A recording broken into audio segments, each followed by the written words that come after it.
the kingdom of Ayodhya, King Dasharath's grief, and performance of sacrifice. Okay, so we're continuing our story of the Ramayan. So this is our next part of the story, okay?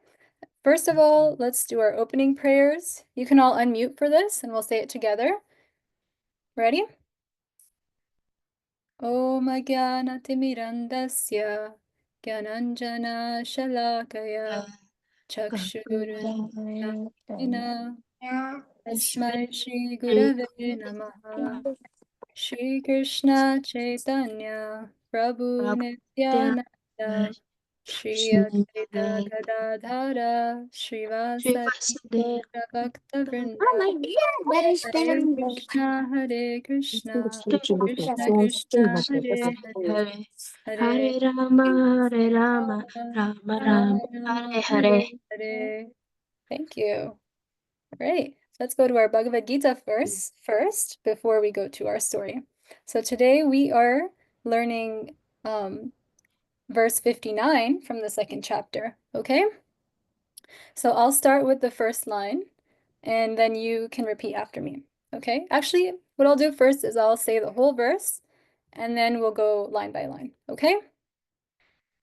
Vishaya vinivartante niraharasya dehina rasavarjam rasopyasya param drishtva nivartate.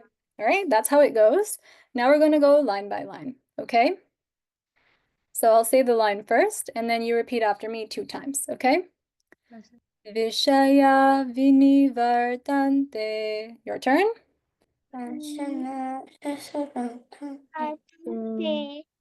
Ooh, we need everyone to unmute for this, okay? So if you're muted, please unmute yourself so we can all hear each other, okay?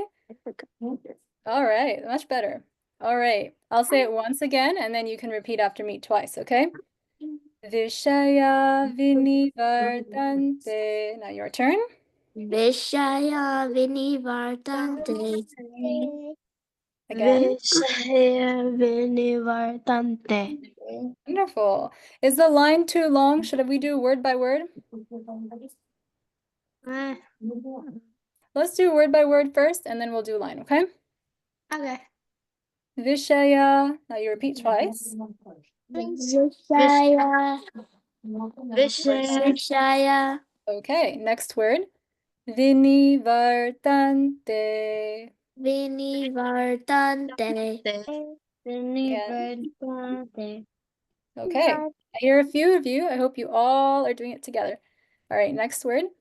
Niraharasya. Your turn. Niraharasya dihina. One more time. This word here. Niraharasya Dehina. Your turn. dehina. One more time. Dehina. Okay. Rasa Varjam. Your turn. Rasa varjam. Rasa Varjam. Okay. Raso. Raso. Raso. And then this we're going to say together. Pyasya. Pyasya. Pyasya. All right. Param. Your turn. Param. Param. Param. Drishtva. Drishtva. Drishtva. One more time. Drishtva. Nivartate. Your turn. One Nivartate. more time. Nivartate. There we go. Okay. Now we're going to do line by line, okay? So listen as I say one line, and then you can repeat 2 times. Vishaya vinivartante. Your turn. Vishaya vinivartante. One more time.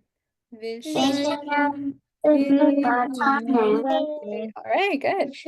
Niraharasya dehina. Your turn. Niraharasya dehina. One more time. Niraharasya dehina. Okay. Rasavarjam rasopyasya. Your turn. Rasavarjam rasopyasya. One more time. Rasa Rasavarjam rasopyasya. All right. Param drishtva nivartate. Your turn. Param drishtva nivartate. One more time. Param drishtva nivartate. Okay. Param Great. drishti. All right. Good job. You all are doing really well so far. Now we're going to combine two lines together, okay? Oh, let me do it first. Ah, sorry about that. Vishaya vinivartante niraharasya dehina. Your turn. Vishaya vinivartante nirahasya One more time. Vishaya, with me. Vinivartante. niraharasya dehina. Wonderful. Rasavarjam rasopyasya param drishtva nivartate. Your turn. Rasavarjam rasopyasya Vishwani Vartate. nivartate. All right, one more time. Rasavarjam. With me. Rasopyasya param Param drishtva Drishtvani nivartate. All right. Let's try saying the whole thing now together, okay? Ready? All together. Vishaya vinivartante nirahasyate rasavarjam rasopyasya param drishtva nivartate. One more time.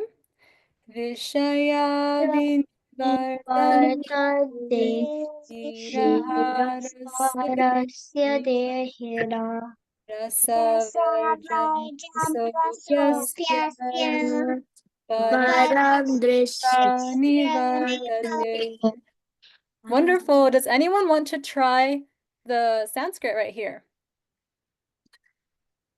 Who would like to try? Dhwani? Okay, go ahead.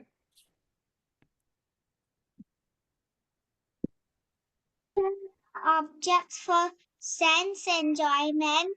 Oh, Dhwani, let's do the Sanskrit, the verse first, okay? Oh. You want to try that? Yeah. All right, go ahead.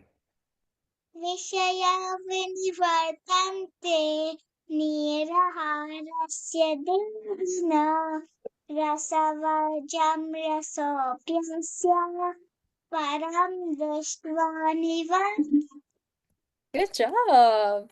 All right, I see iPhone. Is that Nimai? Yeah. All right, go ahead, Nimai. Vishaya vinivartante niraharasya dehina rasam vajram rasopyasya param drishta nivartate. Excellent. All right. Ansh, I see your hand up. Vishaya Vinivartante Niraharasya Dehina Rasavarjam Rasopyasya Param Drishtva Nivartate. Excellent. Thank you. We have a few more hands. Ooh, very nice. All right, Dhruv, go ahead. Vishaya vinivartante nirahasya harsya dehina rasavarjam rasopyasya param drishtva nivartate. Wonderful. Thank you. Nimai? Vishaya vinivartante narahasya dehina rasavarjam rasopyasya param drishta nivartate. Very good. Thank you. Let me see if there's anyone else. No. I don't see anyone else. Okay. Let's go to the word for word. All right. Let's say this together, okay? We're going to read it together. Please unmute so we can all hear each other. Vishaya Vishaya for sense enjoyment. Objects for sense enjoyment. Let's do it together. You don't have to repeat after me. We'll read it all together, okay? Vinivartante They are practiced to refrain from niraharasya by negative restrictions, dehina, for the embodied, rasa varjam, giving up the taste, rasa, sense of enjoyment. Api, although there is asya, is param, far superior thing, drishtva, by experiencing, nivartate, he ceases from. Okay, good job. We were all on a little different pace there, but thank you all for reading that. Okay, translation now. Who wants to read the translation? Let's see. Let's see if there's anyone who hasn't gone. Anyone would like to read who hasn't? Ashi. Though the embodied soul may be restricted from sense enjoyment, the taste for sense objects remains, but seizing such engagements by experiencing a high taste, he is fixed in consciousness. All right, thank you. See if there's anyone else. Would anyone else like to read the translation? Vrinda, go ahead. Though the embodied soul may be restricted from sense enjoyment, the taste for sense object remains, but Ceasing such engaging by experience a higher taste, he is fixed in consciousness. Wonderful. We'll take one more if anyone else wants to read, and then we'll move on. Kushi, go ahead. Though the embodied soul may be restricted from sense enjoyment, the taste for sense objects remains, but seizing such engagements by experience a higher taste, he is fixed in consciousness. All right, thank you, everyone. Great job. All right, let's go to the next slide. And here I'm gonna come over here. Okay, so I have a little question for you all. What do you like to do that your parents ask you not to do? Think about it. It can be something really simple. Okay, this is gonna help us in our discussion. Dhruv, you already have something? Okay, let me give you an example of mine, just so you all can get an idea of what I'm trying to get, and then I'll take your answers, okay? But think about it. I want everyone to have an answer, okay? So for example, when I was younger, when I was probably your age, I really liked to eat chocolate. I liked a lot of chocolate, a lot more than I should have had. And my mom didn't like that I ate so much chocolate. So she would always tell me not to eat a lot of chocolate. But I still ate a lot of chocolate because I liked it. So that's my thing. I'm going to put it here. I'll say, I liked a lot of chocolate. Okay, that's mine. Now let's take who? Okay, Dhruv, go ahead. What about you? I like to read a book. You like to read a book. I read too much. You read too much. Okay. And your parents say don't read? I say don't read too much. Okay. All right. Reading too much. That's Dhruv. Okay. Nimai. I like to play soccer in my house. Oh, indoor soccer. Okay. Indoor soccer. Oop. There we go. Got my eye. Okay, Dhwani. Much. I didn't catch that. Dhwani, can you say that again? I play too much. You play too much? Yeah. What do you play? Jump on the trampoline. Okay, outdoors? Slides. Play too much. Okay. All right. Who else?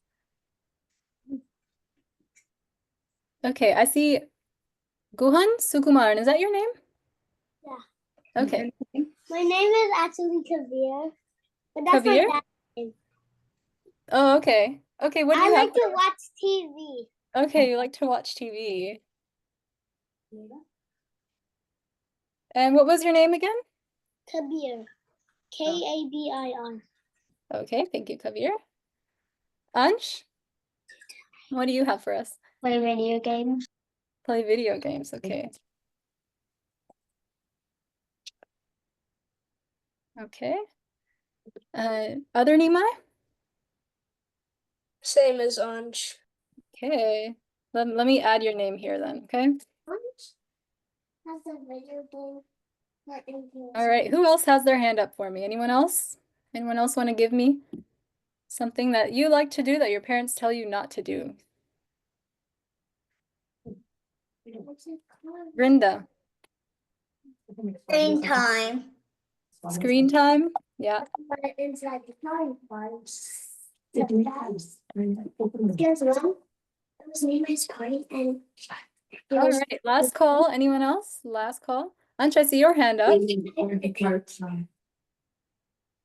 want to say anything else, Ansh?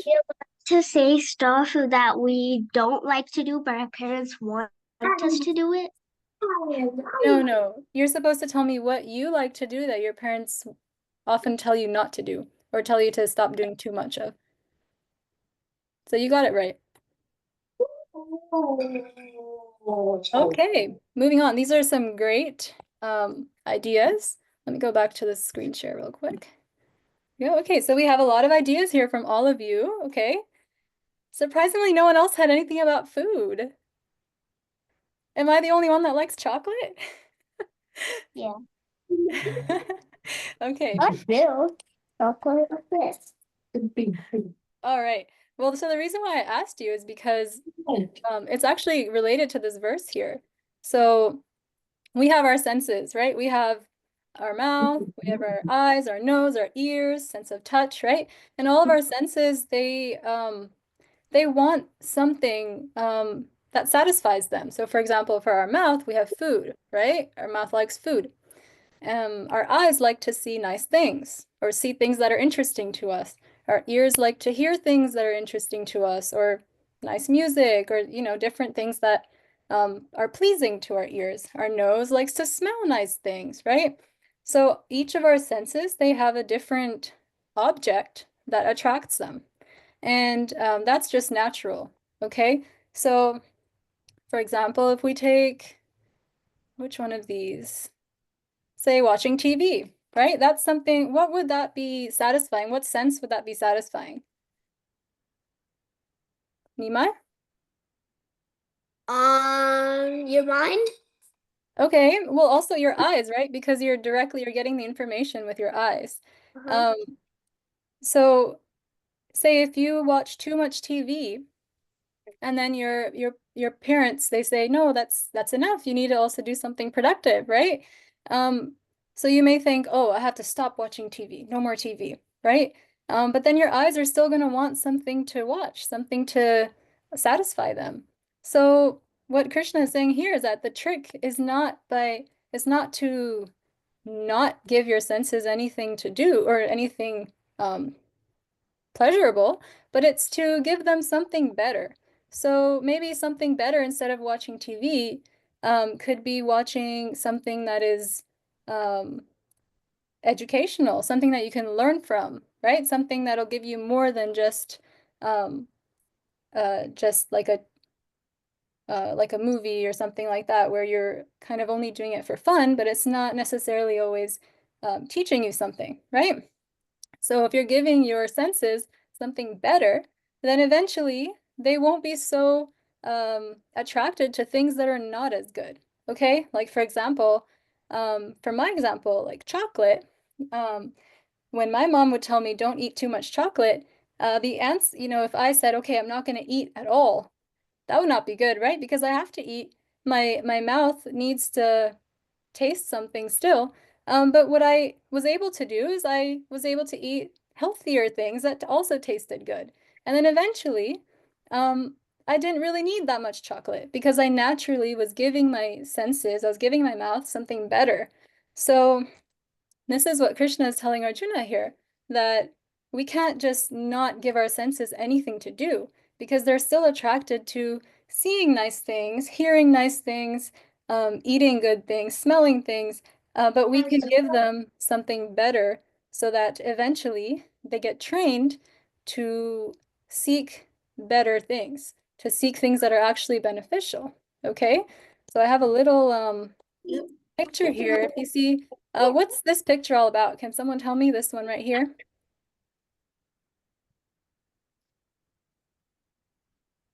Does anyone have an idea what this picture is all about? What's happening here? You can just describe it to me. Ansh, go ahead. There's a bunch of ravens trying to take stuff to eat from a trash can. Yeah, a bunch of, so they're crows, and they're trying to get garbage from a trash can. Okay? Um, so that's like when our senses are attracted to things that are not very good for them, right? That's what this resembles. But if we train our senses by giving them better things to focus on, um, then we can become like a bee right here, which only goes straight to the flower and collects nectar. They don't worry about the garbage. They don't worry about anything else. They know exactly what they want, and they're focused on getting that. So as we train our senses to focus or to want or to be naturally attracted to things that are more beneficial for us, then we can become like that, like the bee, like how Krishna says over here. That person becomes fixed in consciousness. So we know what we want and we're able to achieve that without getting too distracted. Because there are a lot of things in this world that can distract our ears, our eyes, our nose, our mouth. But if we learn to feed our senses with good things, with things that are helpful for us and help us grow and become a better person, then we can really focus on what really matters, right? And we don't get too distracted. Okay? So you can think about these things that you told me. Think about how can you maybe um, uh, find something more beneficial to engage your senses in, okay? Writing the translation. And thank you all for participating. That was really fun. All right, so now we're going to go to our story, which is continuing Ramayan, okay? So last week you heard about Valmiki Muni. Who was Valmiki Muni? Can someone tell me that real quick? Let's see, any hands up? I see. Okay, Nimai, go ahead. He was the author of Ramayan. Yes, he was the author of Ramayan. So you heard about his story last week. So today we are going to talk about the kingdom of Ayodhya, which is the place where Lord Ram was born. And we're going to talk about his father. Okay, so Ayodhya is located in India. This is the map of today. But of course, the Ramayana happened many, many thousands of years ago. But where it happened was in India, in Ayodhya, which is right over here. It's north of India. And this is, like I said, this is the present day map. And Ayodhya, now this is where you're going to need your pencil and your paper or any markers or colors that you have, okay? And if you don't have that, you can grab some right now. It's not too late. What I'm going to do is I'm going to read you a description of Ayodhya because Ayodhya was a very beautiful kingdom. And it's a special kingdom because this is where Lord Ram was born. This is where Lord Ram's father, his name was King Dasharath. That's where he lived. This was his kingdom. And it's a very beautiful kingdom. I'm going to read the description to you, and you can pick 3 or 4 descriptions that really stick in your mind. And while I'm reading, you can draw it out, okay? It doesn't have to be really fancy, just something that you can do in about 5 minutes. All right, you ready? Yeah? Okay. So this is the kingdom of Ayodhya. The roads were perfumed with rose water. So all the roads smelled like roses. The demigods would come on top of it during the day and shower flower petals. So there was always flower petals falling from the sky. It smelled beautiful. There were arched gateways made of marble, beautiful architecture. The gates were made of gold and silver. There were cannons and catapults protecting the city walls. There were multi-story palaces and exquisite gardens. Exquisite means very beautiful, very exceptional. Resounded with vibrations of musical instruments. So everywhere you went, you heard music playing, sweet music. Singers would sing about the glories of the Supreme Lord, and dancers would dance and enact the pastimes for everyone to see. So there was always a performance going on wherever you went. Fountains shot water high up into the sky, and the breeze carried the fountain mist everywhere. So even on a summer day, it would feel like spring because the water would be misting around everywhere. The sounds of cranes and peacocks could be heard. The water from the creeks and the streams were sweet. And that water was used for drinking, and it was also used for irrigation, for growing different trees. They had a lot of mango orchards, many houses and palaces that were perfectly built with precious stones and flags and really nicely decorated. There were warriors, very skilled warriors, protecting the city, and they knew how to use bows and arrows and any kind of weapon that was needed to protect the city. There were also skilled chariot fighters who could fight with many soldiers at once. The streets were always filled with travelers and kings and princes from other kingdoms who would come and pay respects to Maharaj Dasharath, to King Dasharath, because he was such a great king. The markets were very nicely organized and they were full of traders. And the Brahmanas, the saintly people of the kingdom, you could always see them performing sacrifices and fire sacrifices like yagyas. And they were always chanting Vedic hymns that were glorifying Lord Vishnu. So that's just a little snippet of Ayodhya. So you can choose 2 or 3 or 4 that No, you you remember. told me to draw. I'm going to give you about 2 more minutes to finish your drawing, okay? And then you can show everybody what you drew.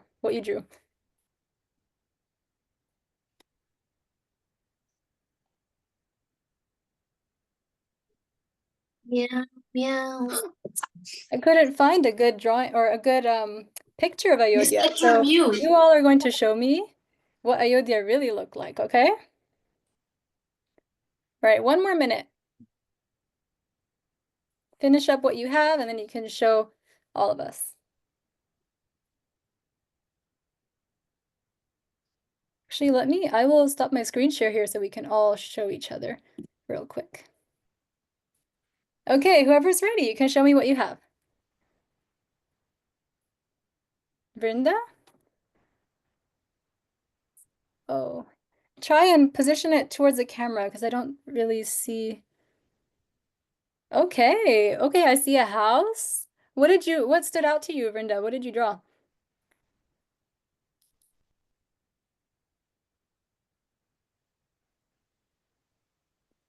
I drew the rose. I drew the rose with rose petals on it. Wonderful. Yeah, very good. Okay, Kushi. Ooh, beautiful palace. And looks like happy people. And there's someone on top. Who's that on top? Who's that person? It's somebody singing. Oh, very nice. Good job. Yeah, there's singers on the streets. Okay, Ashi, what do you have? Done. What did you have? I'm not done. Oh, you're not done yet. Okay, I'll come back to you. Anyone else is done? Wants to show everybody? Dhwani, go ahead.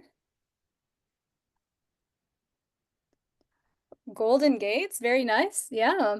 Person dancing, flowers, wonderful. I see the colors too. Very nice. Okay, who else? Who else is done? A few more of you, and then we'll continue with our story.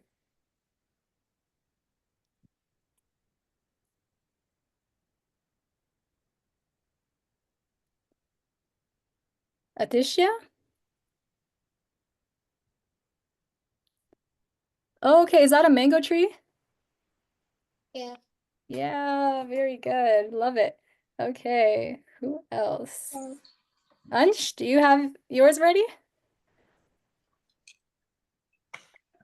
No. No? Okay, that's fine. How about Nimai? At this point, if you're not done, that's okay, because we'll get the idea. I'm done. Kabir, okay. Oh, very nice palace. Wow. Wonderful. And is that the stream or is that a road? A road. Very nice. Good job. Nimai, oh, I love the trees. Are those also flower petals? Yeah. Yeah, wonderful. And I see like a tower in the back, right? Excellent. Okay, waiting on a couple more of you. Dhruv, yeah, and bring it a little closer. I can't, there's a glare of the light. Okay, I see a house. The first one's the fortress. Are those the cannons? The roads. These The road. Wonderful. Wow, and you used the whole paper. Oh, I see a palace. Very beautiful. Okay, who hasn't showed us yet?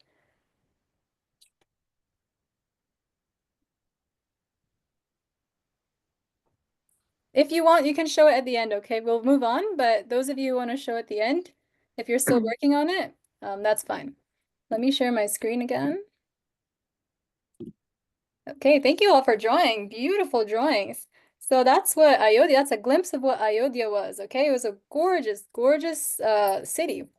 And this is a picture of what it's like now from what I found online.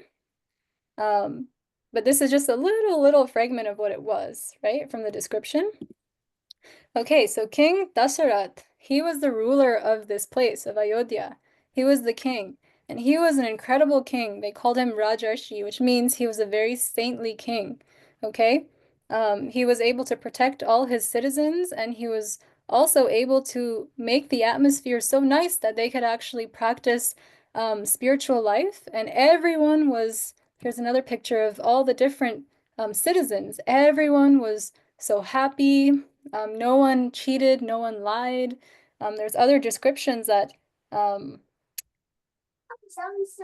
no one was mean to each other, no one said harsh words or did any harsh things to each other. They were all just very, very nice and gentle and kind people in the city because their ruler was so great. But Maharaj Dashrath was a little sad. Actually, he was very sad because even after ruling for so many years, he was not able to have a son to take his throne after he was ready to retire. So he was worried about this. He didn't know who would rule the kingdom after him, and he really wanted children. So he decided to consult with his ministers and some other sages in his kingdom, and he told them about his worry. And he also had an idea. He wanted to perform a Rajasuya sacrifice, which is a horse sacrifice, to be able to have some children. So all of his ministers, they agreed and they said it was a good idea. And one of his chief minister, Sumantra, he took Maharaj Dasarath aside and he said, I have a story to tell you. And he began to describe the story of a really great sage. So there was once a king. Okay, so let me um, dial back a little bit. So this sage was called Rishyashringa, and he has a really interesting story. What happened is he grew up in an island just with his father and many, many other sages, but he was not exposed to the outside world. He grew up very sheltered, and he learned a lot from his father and from the other sages that were there living with him, and he was a very, very powerful sage. But now he lived in a different kingdom, so we'll go to that story. So Sumantra told Dasarath this story. Once there was this king named King Romapad, and he was the king of another kingdom, just like how we heard Ayodhya was one kingdom. So he was the ruler of the kingdom of Anga. It was a different kingdom, but he made a mistake. And because of that, there were no more rains pouring down on his kingdom. So because of no rains, the land became dry and they weren't able to really grow anything, and the civilization was not flourishing. So he decided to he asked uh, his ministers and the other sages in his kingdom, he asked them what to do. And they said that he has to somehow or other bring that very powerful sage, Rishyasringa, to his kingdom. And once he comes to the kingdom, because he's such a powerful sage, automatically the rains will start falling and everything will be fine again. So he had to figure out how to get Rishyasringa, because where was Rishyasringa? Who can tell me? Where was this powerful sage Rishyasringa? Nimai, tell us. On an island in the middle of the ocean? So he was on a very secluded island with his father and other sages. He was very far away from civilization. So he really, King Romapad really had to think about a plan, how to get him. So he sent a boat with many ladies from his palace, and he told them to dress up as sages and go and somehow bring Rishyasringa to his kingdom. So what they did was they dressed up as sages. They went over to that island, and they had so many different incredible things from that kingdom, like different sweets, different nice things to eat, different drinks. And they met Rishyasringa there in that island, and they started giving him all of these sweets and all of these wonderful things that they brought. And he became attracted, and he wanted to go to the place that they came from. So eventually, they were able to bring this very powerful sage, Rishyasringa, over to King Romapad's kingdom. This is Rishyasringa. And he is interesting because he actually has a deer horn. And that's another story for another time. But he has an interesting story of how he was born. But this is his father. So what happened was they were able to take him away from that island when his father was not around. So he came with them, and as soon as he came back to King Romapad's palace and kingdom, the rains began to pour again, and slowly, slowly, everything began to flourish. And King Romapad had a daughter, and he decided to give his daughter to have Rishyasringa marry his daughter so that he would stay at his kingdom, and so the rains and could keep coming and the civilization could keep flourishing. So that's the story of Rishyasringa and how he ended up in King Romapad's kingdom, the kingdom of Anga. So that was a little flashback. That was Sumantra, the chief minister of Dasharath, was telling Dasharath how powerful King Romapad is. Or I'm sorry, how powerful Sage Rishyasringa is. So he was saying that you should get Sage Rishyasringa to come and do this sacrifice so that you can have a child. So without further ado, they brought Rishyasringa over to Ayodhya and they began the Ashwamedha Yagya. And what happens with this yagya is that the king, he designates a particular horse and he sends the horse all over to the different kingdoms and alone. And when the other kings see this horse, they have an option. Either they can surrender to the horse, and that's their way of showing that they surrender to the king, or they can declare war, and then they have to fight this king. So after about a year, the horse came back, and then Dasharath was able to perform the yagya. After the yagya, Rishyasringa, the very powerful sage, he told Dasharath that he should also do one more yagya, which is the Putrishti yagya, and by that yagya, he would be able to get sons. So that's what Dasharath decided to do. And at the same time, while this was all happening, something else was happening. Up in the heavens, all of the demigods, they were going to... Who's this personality here? Can someone tell me? Dhruv, go ahead. Brahma. Brahma, yes. So Lord Brahma, all the demigods were going to him, and they were complaining that Ravana, who is Ravana? Is he a demon or a demigod? Let's see. Kushi, can you tell us?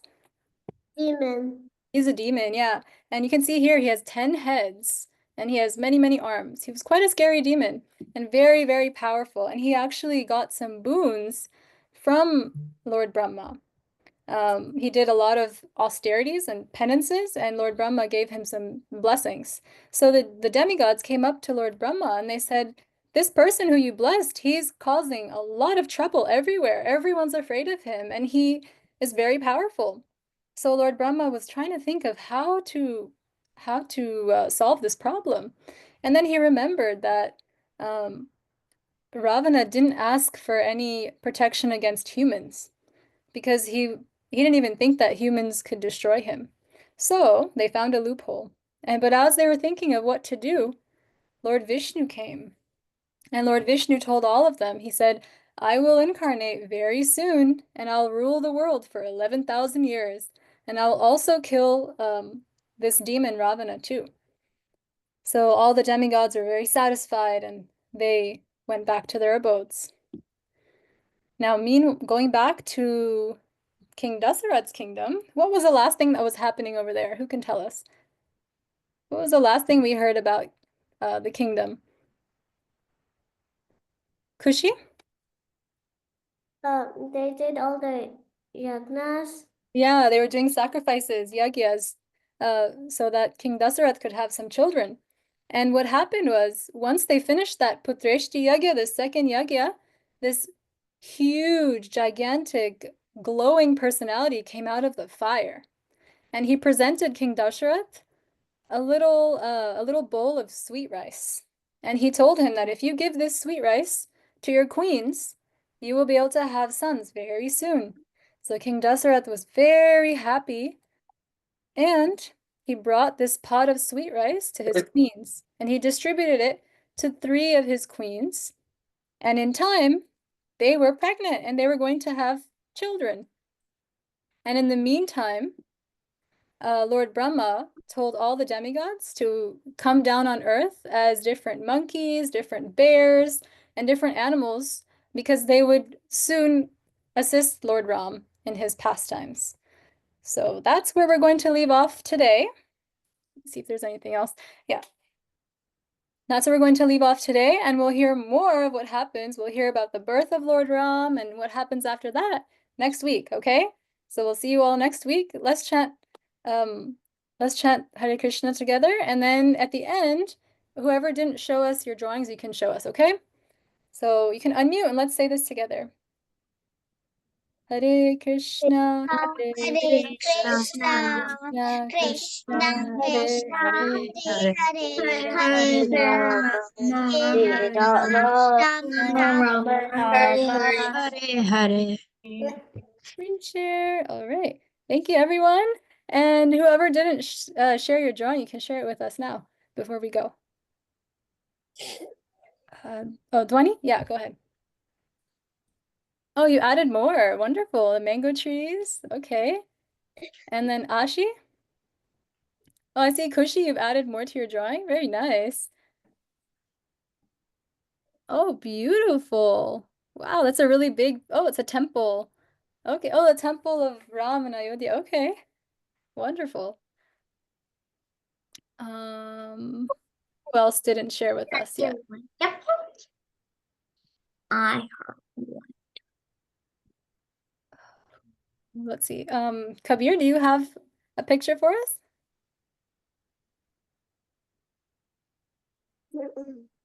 How about Ansh? did not draw one. Oh, okay, that's okay.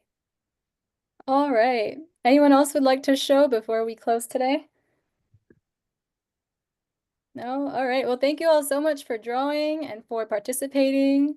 And we'll see you all next week. Okay? Hare Krishna. Bye. Hare Krishna. Hare Bye. Krishna. Bye.